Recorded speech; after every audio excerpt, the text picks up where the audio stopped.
કહેવત બનાવી દીધી, ઘેર ઘેર માટીના ચૂલા. ઘર છે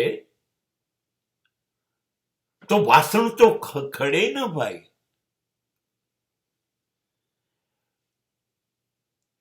ઘેર ઘેર માટીના ચૂલા, ઘેર ઘેર ખખડવું. માટીના ચૂલા એટલે આગ, ખખડવું એટલે કર્કશ અવાજ. કેમ? કેમ?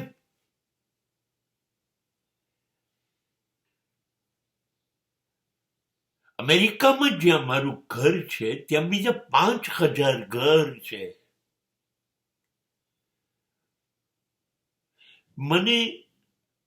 હું પસાર થઉં છું આ બધી કોલોનીમાંથી. અદ્ભુત ઘર છે, પણ એક નાનકડો અવાજ ક્યાંયથી આવતો નથી. પક્ષીઓના અવાજ આવે છે, સસલા દોડે છે, હરણ સોસાયટીઓમાં દોડે છે. મને એવું લાગ્યા કરે કે સમગ્ર વિશ્વનો નાશ થઈ ગયો.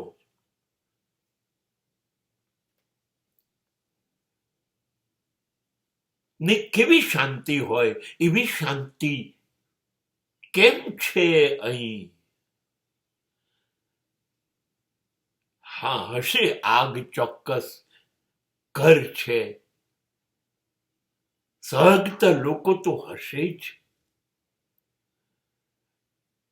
હું એવું નથી કહેતો એ લોકોના જીવનમાં કોઈ આગ નહીં હોય, કોઈ ખડખડાટ અથડામણ કશું નહીં હોય. ના, હશે જ. પણ હું એમ પૂછું છું કેમ? એ અમેરિકા છે એટલા માટે નહીં, ભારતમાં ને અમેરિકામાં ને વિશ્વમાં કેમ? શા માટે માટીના કુલા અને વાસણોએ અથડાવવું પડે? શા માટે? એક જ જંગલિયત મને જડી આવી.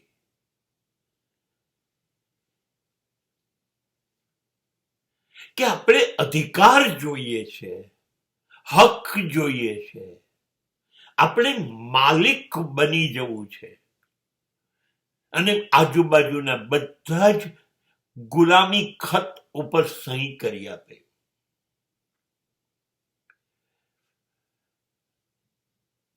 મૂળ ચૂલો એટલે આગ ફેંકે છે કે પતિ પત્નીને ગુલામ સમજે છે. તું એ જ કર જે હું કહું, મારો ઓર્ડર ફાઇનલ. દરેક ઘરમાં ખડખડાટ એ છે કે માં અને બાપ એમના બાળકો, દીકરી અને દીકરાને પ્રોપર્ટી સમજે છે. એ લોકો માલિક અને આ લોકો ગુલામ. અમે કહીએ એમ જ જીવો. ભારતમાં યુવક યુવતીની જિંદગી 90%, 90% ઓફ અ લાઈફ એ મા બાપ જીવી આપે છે.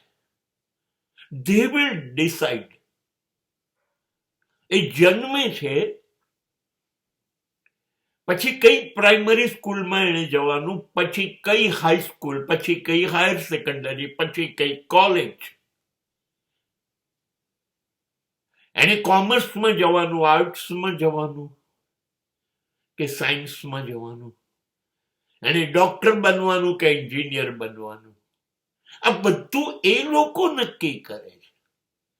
તારે છોકરી નાતની લાવવાની કેવી લાવવાની, કેવી હોવી જોઈએ, અને લાવ્યા પછી તું ને તારી પત્ની કેવી રીતે રહેશો એ પણ નક્કી અમે કરીએ. તમારે ક્યારે બહાર જવાનું, ક્યારે પાછા આવવાનું, તમારે શું કરવાનું, શું નહીં કરવાનું, બધું જ મા બાપ નક્કી કરી આપે છે.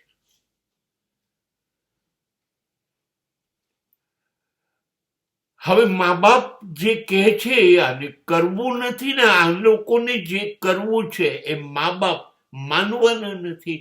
અથડાય કે ના અથડાય?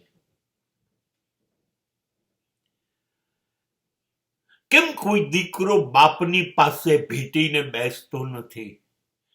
પપ્પા કોફી બનાવો, અને બે જણા સોફા પર બેસીને કે વરંડામાં બેસીને કોફી કેમ નથી પીતા? કેમ એના પપ્પા સાથે બેસીને વાત નથી કરતો?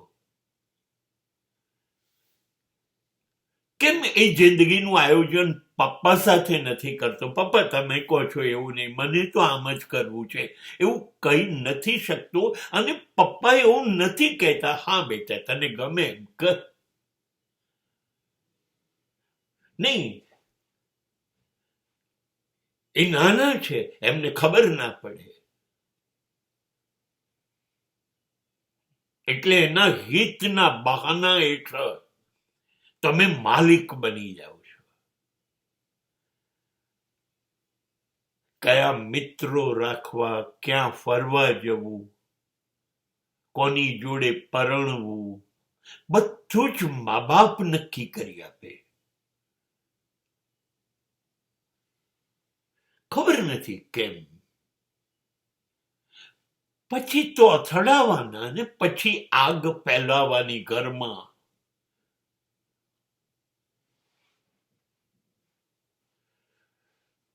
પણ ધર્મ પાછા લોકો બહુ જ ધાર્મિક. તો ધર્મ તો એવું કહે છે કે આત્મા નથી સ્ત્રી કે નથી પુરુષ,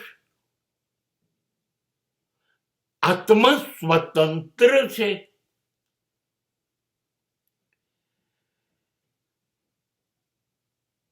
એવું પણ નથી સમજવું. શાસ્ત્રો તો કહે છે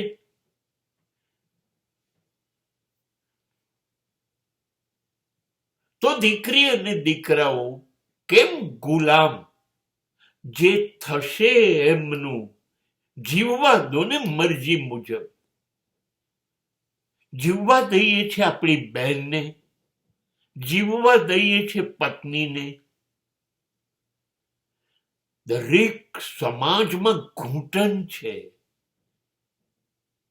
આગ છે. શું કરે? ના જ કરવા દો તો, હે ને? પછી વાસણો ખખડવાના. માલિક બનવાનું છોડો ને, માલિક બનવાનું છોડો.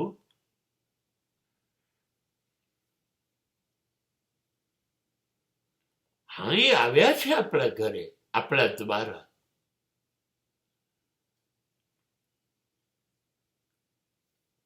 કેટલો બધો ભરોસો હશે નહીં એ આત્માને કે હું અહીંયા જાઉં છું તો હું સુખી થઈ જઈશ. કેટલા બધા આત્મા પાસે આયોજન હશે, અને આપણે બેઠા છીએ. કોઈ યોજના સફળ નહીં થવા દઉં. પછી શું છે?